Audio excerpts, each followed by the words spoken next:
Selamat malam Bapak Ibu Saudara, gimana kabarnya? Izinkan saya menyapa dengan salam kebangsaan ya. Merdeka!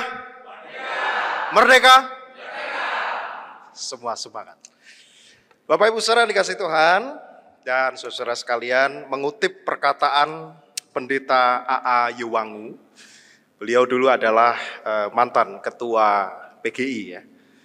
Beliau pernah mengatakan dalam salah satu tulisannya bahwa selama anggota gereja adalah anggota masyarakat, maka sesungguhnya gereja tidak bisa lepas dari partisipasi politik. Kenapa begitu, Bapak Ibu? Karena politik sebenarnya adalah kemampuan untuk hidup di dalam polis. Polis adalah badan masyarakat. Nanti di dalam materinya Pendeta Andri Purnawan akan menjelaskan lebih dalam tentang hal ini.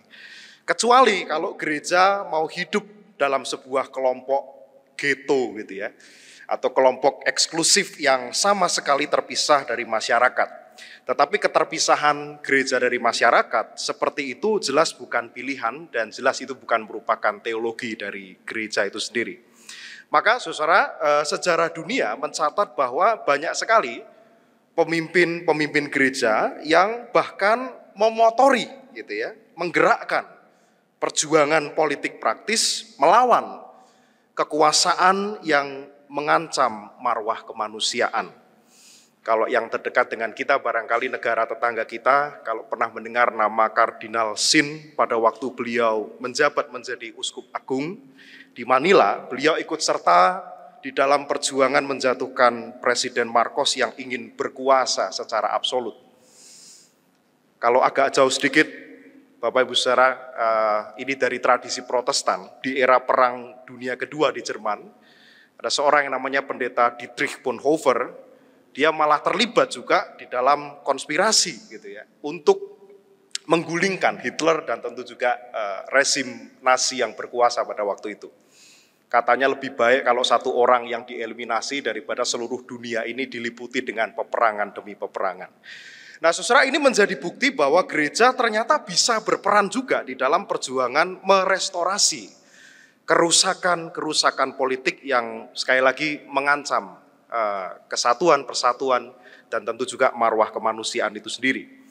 Tapi Bapak Ibu Saudara, yang masih menjadi pertanyaan adalah kenapa gereja di masa kini, ini autokritik buat kita tentu ya.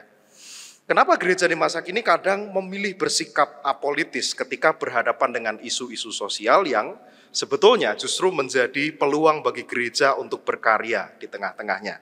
Itu sebabnya Bapak Ibu, kalau yang bukan berasal dari GKI Manyar, Bapak Ibu yang baru pertama kali hadir bersama dengan kami, Panitia Paskah GKI Manyar menyuarakan, teman-teman muda sebagian besar di panitia, menyuarakan kegelisahan itu melalui beberapa tulisan. Ada tulisan yang besar ya di sisi sini, lalu ada beberapa juga tulisan-tulisan yang kecil yang Anda lihat ya di depan Anda ini yang terpampang di ruang ibadah kami, Bapak Ibu Saudara, sejak 4 minggu terakhir. Jadi tulisan-tulisan ini sudah nampang di ruang ibadahnya GKI Manyar, itu kira-kira sejak minggu Prapaskah kedua. Jadi sudah 4 minggu terakhir tulisan ini ada di depan. Tujuannya apa? Tujuannya adalah untuk mengingatkan warga gereja bahwa persoalan-persoalan itu yang disebutkan di tulisan ini adalah bagian yang utuh dari panggilan dan misi gereja.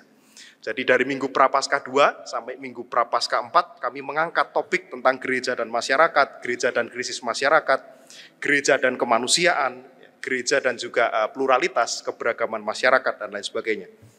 Nah, yang jadi pertanyaan Bapak Ibu, apakah kita menjadi apolitis karena kecewa dengan politik yang rusak? Gitu ya. Nanti Pak Andri juga akan menjelaskan tuh ya, politik itu apa dan sebetulnya kita menggumuli politik yang sedang rusak. Tapi kalau memang politiknya yang rusak, maka bagaimana gereja bisa ikut dandani? Bagaimana gereja juga bisa ikut memperbaiki potret politik yang rusak itu? Nah, untuk menemani kita mendalami pertanyaan-pertanyaan ini, malam ini telah hadir 2 narasumber yang tentu sudah tidak asing lagi kiprahnya baik di Surabaya maupun di Jawa Timur dan juga bahkan nasional ya di Indonesia Bapak Ibu. Yang pertama saya ingin memanggil dulu ke depan pertama-tama Gus Aan dulu ya. Gus Aan boleh berdiri Gus. Silakan boleh duduk di kursi panas Gusaan. Bapak Ibu, Gusaan ini terkenal sekali di GKI ya. Nah itu terkenal karena tercemar. Bahkan Gusaan ini lebih terkenal daripada pendeta GKI sendiri, jangan-jangan ya Gus ya. Jadi kalau ada acara penabisan atau emeritasi, wajah Gusaan hampir selalu bisa dilihat menghiasi ruang-ruang ibadah GKI. Ini Gusaan ini adalah yang menarik adalah orang Islam yang ngajar katekisasi di GKI ya Gus ya. Ini mungkin Jemaat GKI Manyar kaget nih Gus, orang Islam kok bisa ngajar katekisasi di kelas GKI gitu ya. Nah, kalau saya bacakan CV-nya, nanti saya khawatir acara kita tidak selesai ya. Sampai jam 9 cuma membacakan CV-nya Gusaan dan Pak Andri, jadi saya singkat saja. Gusaan ini saat ini menjadi koordinator di Jaringan Islam Anti Diskriminasi, betul ya Gus ya. Kemudian menjadi salah satu pengajar juga di Universitas Ciputra di Surabaya. Ada yang terlewat nggak ya Gus ya, yang saya belum perkenalkan ya? Udah cukup ya, karena nanti terlalu panjang ya. Silakan follow IG-nya, IG-nya adalah, ini nama IG-nya agak nggak biasa. Apa Gus nama IG-nya Gus? Ganteng Pol Notok. Ya, memang seperti orangnya memang ganteng Pol Notok. Seorang cendekiawan Islam. Kita bersyukur Gusaan bisa memfasilitasi kita malam hari ini. Nah yang kedua, ini tentu di GKI apalagi di Jawa Timur juga sudah pasti terkenal sekali. Ini bukan anak band walaupun rambutnya gondrong. Ya. Pak Andri Purnawan, silakan Pak Andri Purnawan. Pak Pendeta Andri Purnawan MTS. Nuhun sewu Mas Andri, niki MTS niki kepanjangannya napa Mas? Madrasah Sanawiyah.